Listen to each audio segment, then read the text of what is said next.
The Way Through the Woods. This poem is written by Joseph Rudyard Kipling.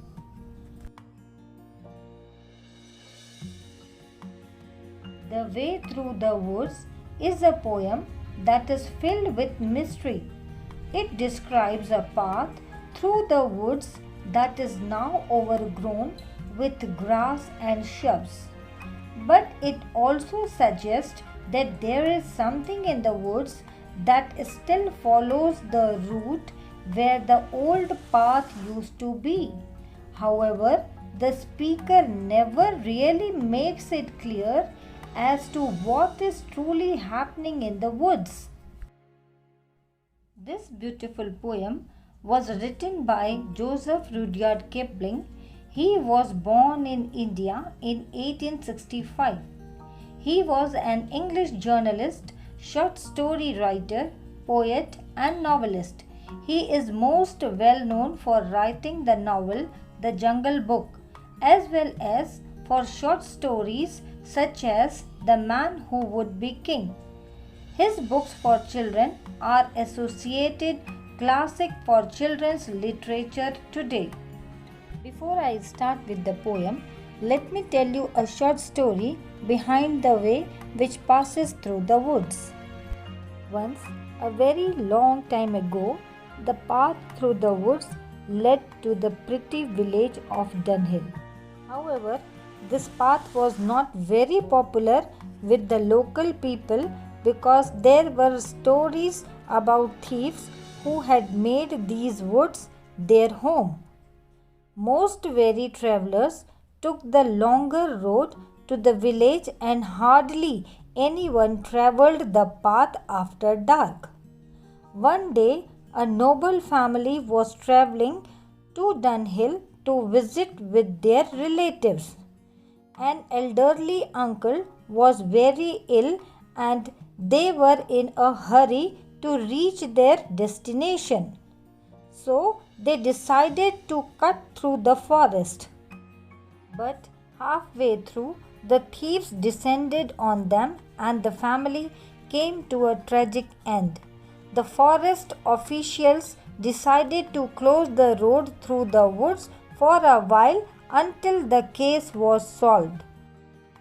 But as time went on, rumors suffered among ghostly apparitions in the wood and slowly people stopped using the path.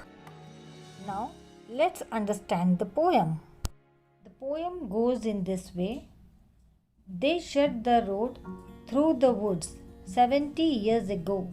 Weather and rain have undone it again, and now you would never know there was once a road through the woods before they planted the trees. It is underneath the coppice and heath, and the thin anemones only the keeper sees. That where the ringdove broods and the badgers roll at ease, there was once a road through the woods. Yet if you enter the woods on a summer evening late, when the night air cools on the trout-ringed pools, where the otter whistles his mate, they fear not man in the woods because they see so few.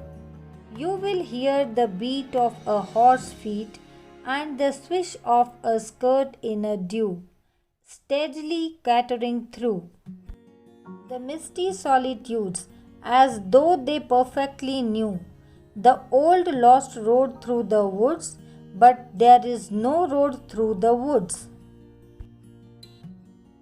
Explanation of stanza 1. In the beginning lines of the poem, they shut the road through the woods 70 years ago. Weather and rain have undone it again, and now you would never know. Here the speaker says the road through the wood was shut 70 years ago.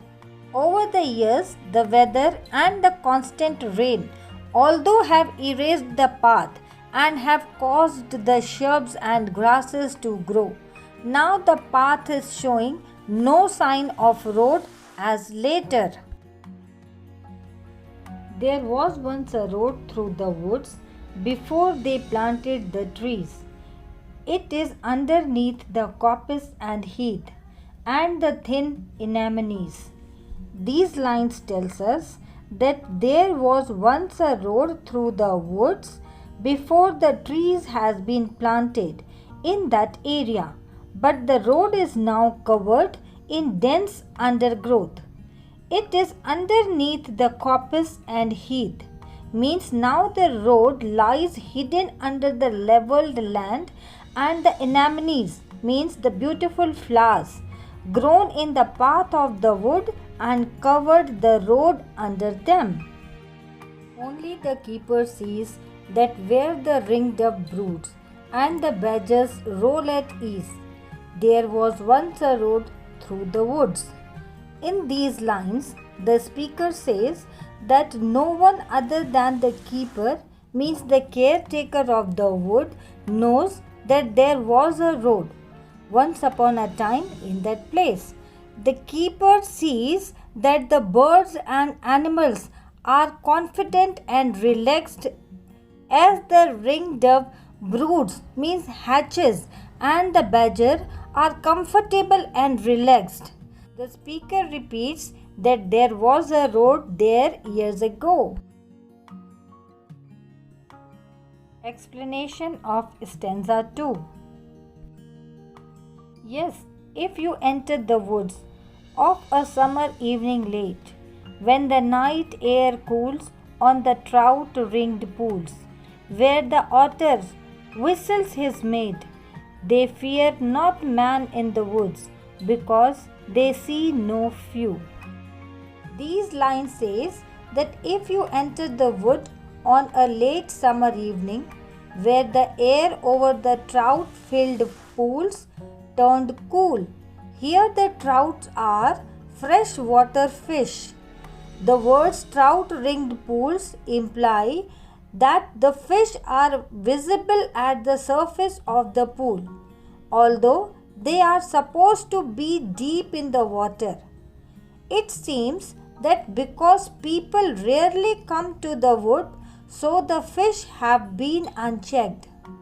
There were no people fishing for trout in these pools, so there are plenty of fish here. And where the otter calls out to his mate, the otter do not fear people because they do not used to see any people in the woods. They do not realize that there is anything to fear from human.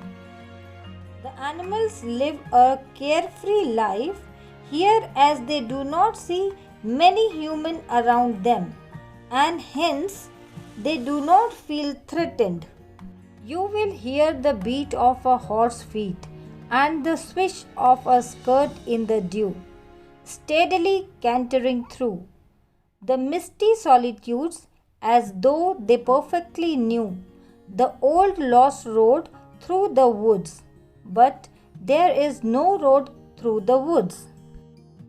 Here the speaker says that if you enter the woods, you will be able to hear the slow and steady movement of a horse passing by, as well as the swishing sound of a woman's skirt. The steady sound of the movement would clearly tells you that the horse and the rider knew the road very well, though it is not visible road through the woods.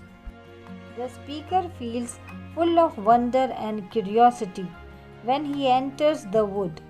The woods offer an eerie and misty atmosphere. The speaker feels that the old road has stories attached to it, and he is very interested in solving the mystery of the wood. So this is all about the poem The Way Through the Woods. I hope you liked and understood the poem well. Thank you and take care.